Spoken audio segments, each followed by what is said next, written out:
kadhaa iliyopita, na kasema mazungumzo haya ni ya kimkakati, na kweli imekuwa kila ninapopata fursa, napopata taufiki ya kukutana na wengine kama hivi katika minasaba mbalimbali, mazungumzo ni haya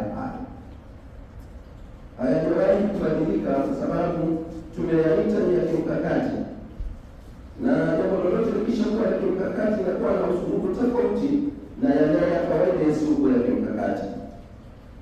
Uzangu katika imani, ninyi ni mashahidi, kitabu cha Allah tabaraka wa taala hiki kilivyo kikiangalia kilivyo mwanzo mwisho, kutoka Nas kutoka Al-Fatiha mpaka Nas, utaona kimekaa kimkakati. Chote kuanzia Fatiha mpaka Nas kimekaa kimkakati. Mkakati wake umekuwaje? Kwa mfano, utakuta Qur'ani inaweza kurudia habari ikarudia katika juzuu tofauti na katika sura tofauti habari hiyo na katika pengine aya tofauti. Huo ni mkakati. Hajarudia hilo Allah bure. Allah hajarudia habari hiyo kurudia katika juzuu fulani, katika juzuu fulani na katika aya fulani au mpaka mwisho. Sio bure. Huo ni mkakati. Hivyo Qur'ani yetu hii ilivyo imenyanyuka kimkakati. Labda tu sababu sura yetu kama tunavyojua tunasoma kikawaida kisisi, ndio maana tunashindwa kujua hatari wa mkakati au mikakati iliyoko ndani ya Qur'ani.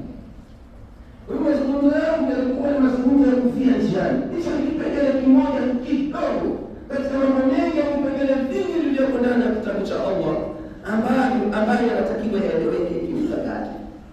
Na hiki tunakichagua kwa sababu pengine kinabeba na vipengele vingine vyote. Pengine hiki kipengele kinabeba vilivyobakia vyote. Ndio maana tukawa tumekipa umuhimu wa kukirudia ili kiweze kueleweka na wengi, bali hata pengine kufanywa kazi na wengi. Lengo hasa kufanywa kazi. Mzangu katika imani, aya ambayo ninahitaji iwe ni muhimili wa hotuba yetu ya leo,